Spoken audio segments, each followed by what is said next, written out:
Hello, and my name is Franz Nico C. Dakar, and welcome. We will gonna talk about the architecture of computer.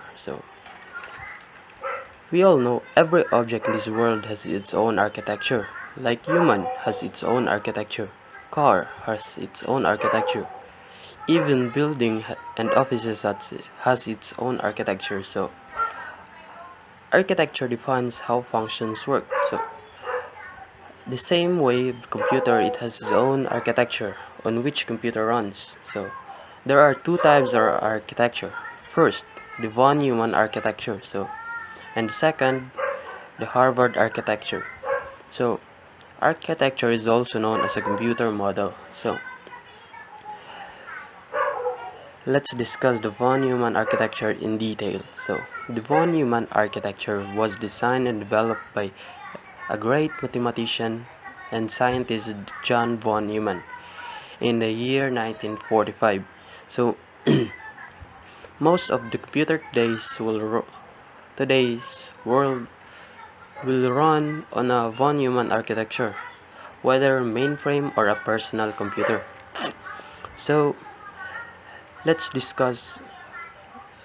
Let's see the architecture. First, input comes and stored in the memory. The input becomes the command and ready to process in the processor. And fetch the command from the memory. So there is the two process. First, the CU or the control unit. Second, the ALU or arithmetic logic unit. So the role of the CU is to manage and command the input-output, and ALU is to perform the mathematics function after processing completely the control unit. So the control unit stores the result in the memory and displays the output. So this is the working of the von Neumann architecture. So let's discuss the components. First, the input. Input comes through input device like keyboard, mouse, and etc. Second, the memory. The data temporarily stores in the memory called RAM. Number three, process. Process has two parts. First, the control unit. The CU works like a traffic cop. It controls and manages the process in input-output. The control unit fetch and store the data to the end and from memory. Second, the arithmetic logic unit, or ALU. The role of the ALU is to perform mathematics calculation like addition, subtraction, and multiplication and division. For the output, the output displayed through the monitor or printer and etc. So let's understand the von Neumann architecture in example. For example, we enter a 20 plus 20 through the keyboard, and the data is stored in a memory called RAM and ready to process. The control unit fetch the command and check which command to be performed, and if it is arithmetic operation, the CU command to the ALU for the operation. So ALU perform the addition and send back the result to the CU. So the CU store the result in the memory and display it through output device like monitor. Next, Harvard architecture. The Harvard architecture is a computer architecture which physically separates storage and signals pathway for instructions and data. So why do we talk about Harvard architecture? We basically have got the physically separate memory for instructions and data, so each has its own bus. So obviously the impact of this is that the CPU can access instruction and read and write data at the same time. So basically what that means is if we have a circuit of given complexity of a von Neumann architecture, and we have the same complexity circuit for Harvard architecture, the Harvard CPU is going to be faster because it doesn't experience the same bottleneck. So obviously in a modern CPU, let me just recap our mind about it. So Harvard architecture kind of like kind links of to a R RISC processor links to a RISC processor more in the way it is. Okay, uh, the way it's set up. Okay, so RISC CPUs use Harvard architecture, not exactly classical Harvard architecture, but a version of it. So obviously, in a modern computer, you don't have physically separate memory. We've just got the RAM, and then you have your storage, which you can load programs from the RAM for execution. So it's changed now slightly, but the classical way of looking at it is the separate memory for instruction, and they are avoiding the bottleneck. So if we're going to compare the two, you can see in the left side on the von Neumann architecture, the main memory holding programs and the data.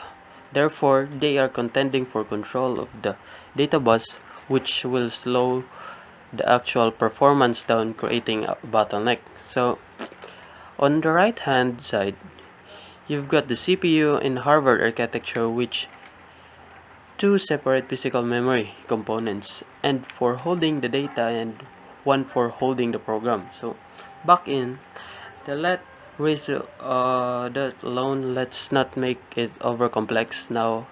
Alright, basically you should be able to think about what is the advantage of the Harvard architecture competitive on on human, and we and when you think about that, you should be able to bring up that our previous diagram in mind and discuss the fact that mm,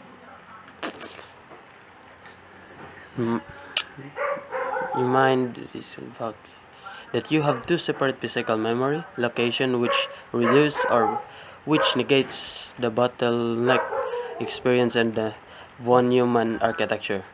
Thank you very much and goodbye.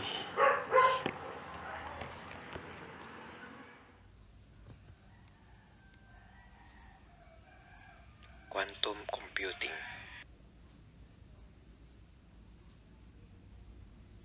Quantum computing is use of quantum phenomena such as superposition and entanglement to perform computation. Computers that perform quantum computation are known as quantum computers.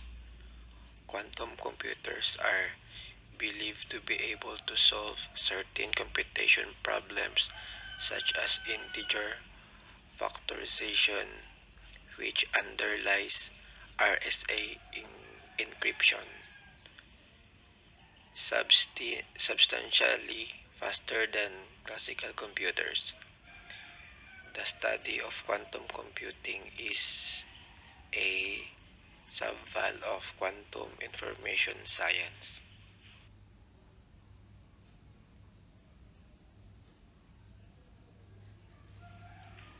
Quantum computers are different from digital electronics computer based on transistors. Quantum computation uses quantum bits called qubits, much more faster and many times more powerful. Actual quantum computers is still in its infancy, but experiments have been carried out in which quantum computational operations were executed on a very small numbers of quantum bits.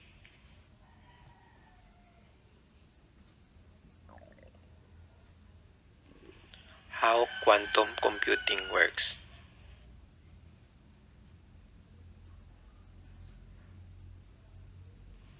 Quantum computers perform calculation based on the probability of an object's state before it is measured, instead of just 1s or 0s, which means they have the potential to process exponentially more data compared to the classical computers, performing an unimaginable numbers of operations in shortest time possible. Quantum computers inspire the imagination. Their task to crack complicated questions. Hello, I am February Tungila, second year PSIT student of Jose Maria College. Sa video na to, pag-uusapan natin ang advantages and disadvantages of von Neumann architecture and Harvard architecture, and also their graphical presentation.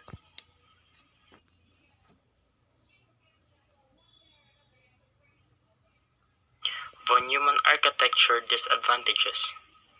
Serial instruction processing does not allow parallel execution of a program, since parallel execution are simulated later by operating system. One bus is bottleneck. Only one information can be accessed at the same time, because the single bus can only access one of the two classes of memory at a time.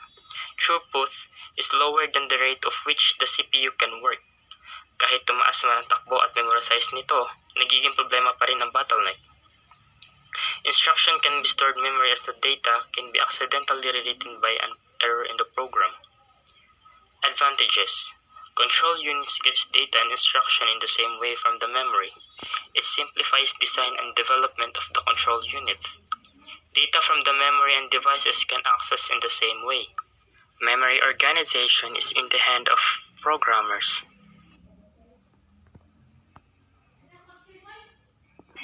Harvard architecture advantages.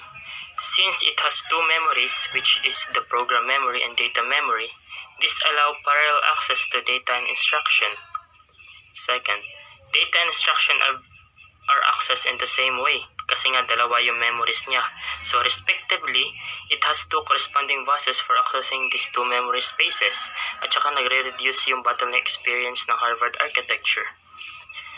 Development of control is expensive and need more time. Ang nagpapamahal nito ay ang pagpapaunlad ng control unit ng Harvard architecture kaysa sa nauna dahil sa komplikado ito.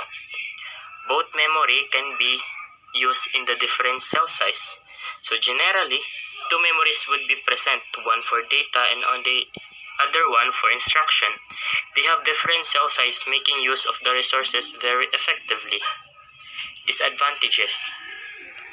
Free data memory can't be used for instruction and vice versa. The unoccupied data memory cannot be used by instruction and the free instruction memory cannot be used by data. Memory dedicated to each unit has to be balanced carefully. Production of a computer with two buses is more expensive and needs more time. Control unit takes more time to develop and is on the expensive side. It is not used widely, so the development of it would be on the backward stage. So on the other hand, it does not make most of the central processing unit always.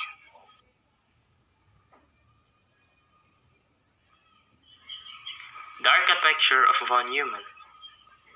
First, input comes in. It will gonna store in the memory. The input becomes the command ready to process. The processor fetches the command into the memory. There is two parts in the process, CU and ALU. CU means control unit and ALU means arithmetic logic unit.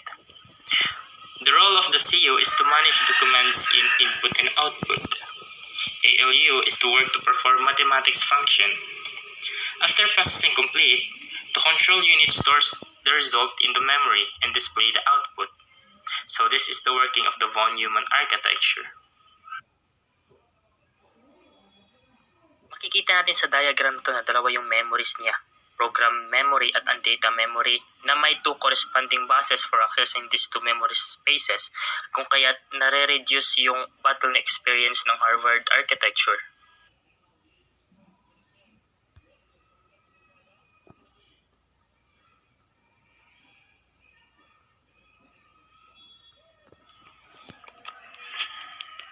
Remember, Harvard architecture is primarily used for embedded computers and signal processing, while von Neumann architecture, this is better in desktop computers, laptops, workstations, and high-performance computer. Harvard architecture has two memory and two buses, while von Neumann architecture, one bus for data, instruction, and service is a bottleneck. Hi everyone, I am Irinata and this is my report about quantum computing. What is quantum computing? Quantum computing is the use of quantum phenomena such as superposition and entanglement to perform computation about computers known as quantum computers. And these are the picture of quantum computing. This one is gold, and this is the one who made by computers is 100% made of gold. And this one is quantum computers refrigerator.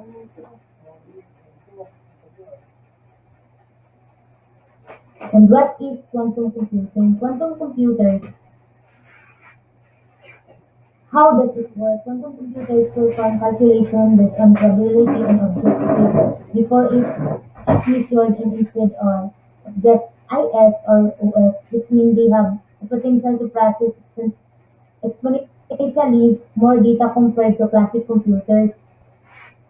Who invented the quantum computing?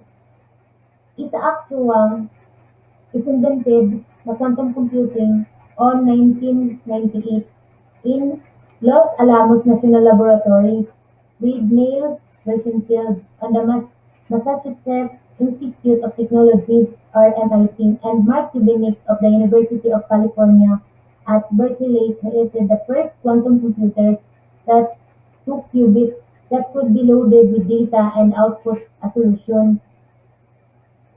And David Deutsch is the father of quantum computing.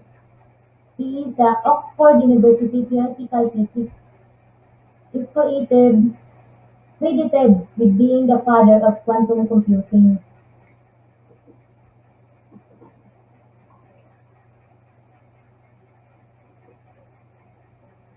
And quantum computing have also programming language. This language is SILQ. It's the very first high-level programming language for quantum computers. High-level programming languages are more explicit, meaning that can describe even complex task algorithms with less code makes them more comprehensible and easier to use for programmers. Then the first country that has quantum computer is Netherlands. Netherlands is one of the leading players in quantum technology as it is developing rapidly worldwide. Then quantum computing costs the one single qubit will be set to in $10,000, and that's it before.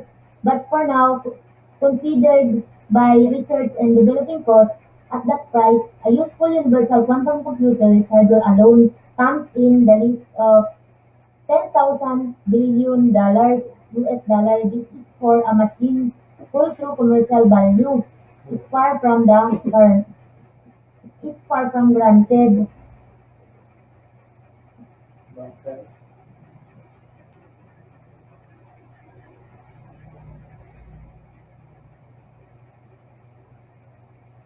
Then these are the companies working on quantum computing. First is Accenture, and Accenture collaborated with quantum computing for that NDR para maka-invent sila ng mabilisan sa drugs, yung sa mga gamot para sa mga Alzheimer, Parkinson's, at sa mga iba pang mga sakit. Then the second one is Alibaba. Then Alibaba collaborated with Quantum for the para maano nila, ma-develop yung security, connectivity, and computing conduct binary research. Then the third one is Amazon Bracket. It's the computing by providing environment design, quantum algorithms, and simulated quantum computers. Then fourth one is EPMC, that's collaboration with research development from the name Infinite Intelligent Quantum Network and Technologies. Then the one is this is one also is Asus Quantum, leader security and high performance computing. Experience the expertise provide a solid base from which to launch Asus Quantum. Then there is two domains in Asus Quantum. Number one is quantum programming and simulation platform.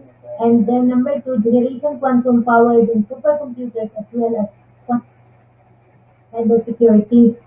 Then these are also Baidu, Google Quantum, iLab, then IBM, then Intel, then Microsoft are the companies which collaborated with quantum computing.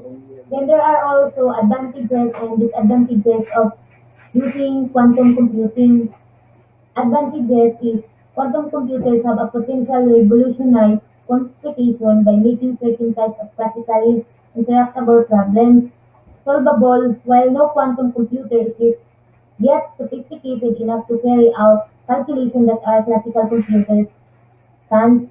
Great progress is underway. Then the disadvantages is quantum computers are exceedingly difficult to engineer, build, and program. As a result, they are limited by errors in the form of noise, faults, and loss of quantum coherence, which is crucial to their operation and yet falls apart before any non-trivial program has a chance to run computation. Then these are the opportunities of quantum computing. Quantum computers can do, you can simply work with much more information and this is allow it to run more complex operations. Similarly, the greater the number of qubits a quantum computer contains, the more computational power it can be potentially delivery. Then quantum computing be used for solve problems that are impossible or would take a traditional computers. Kung sa traditional computers natin na ginagamit ngayon, it would be take billion years to solve. Pero sa quantum computers, unbreakable encryption, virtual quantum computers will change the landscape of data security. Then there is a career in quantum computing. Ang scientific major sa theoretical computer science focus can help on designing algorithms for quantum computers. And if one is interested in quantum mechanics, then a major in computer science and a minor in math with focus on abstract linear algebra is required to build a foundation.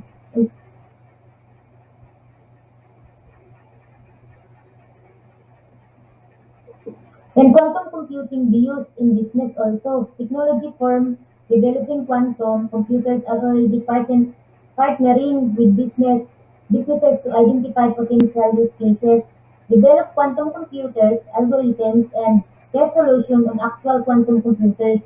Not all quantum computers are created equal, nor do they solve the same problems. And quantum computers made of gold also, yes, it is made with real gold. It's dilution refrigerator that cools the quantum chip so that the computer can create superposition and entangle qubits without losing any of the information. Then ano bang magagawa mo sa quantum computing? The intent of quantum computer is to be different tools to solve different also. Then these are also the opportunities in quantum computing, superfast algorithms for data search, artificial intelligence, or discovery of new pharmaceutical molecules expected to be millions of times. This is faster than the device that we are using right now or that we are using today. This is more faster or they call this a supercomputers and kung may opportunities sa quantum computing, mayroon ding risk. Pwede mag-collapse ang asymmetric cryptography, your bank account, military communication, health records, and exposing private data. But may good news din, this apocalyptic break, the internet scenario, ay ma-prevent siya kung ngayon pa lang, kung ang quantum computing sa ngayon ay nagde-develop sila, ang ibang tao din, nagde-develop na din sila ng kung paano ma-prevent na hindi ma-hack ng quantum computing ang mga information ng billion-billion ng mga tao sa Earth or sa mundo natin.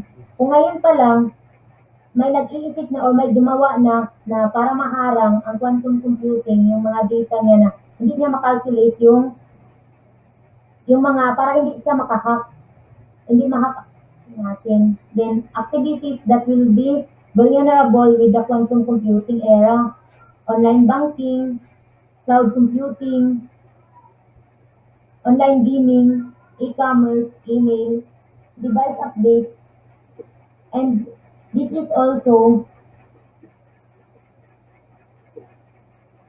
information from today that could be in, decrypted by quantum computing in the future. Emails, credit card numbers, medical history or genetic information, juvenile criminal records, executive communication, drug trial data, intellectual property, information transmitted between cloud data centers, State Department cables, communication between Department of Energy laboratories, and information of facilities physical security protocol.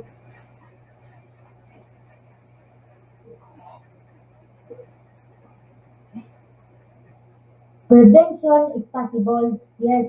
Cryptography that would defend against quantum hacks, and they are already making that up na para makaprevent daw sa quantum computing, and they are called that post-quantum cryptography or PQC.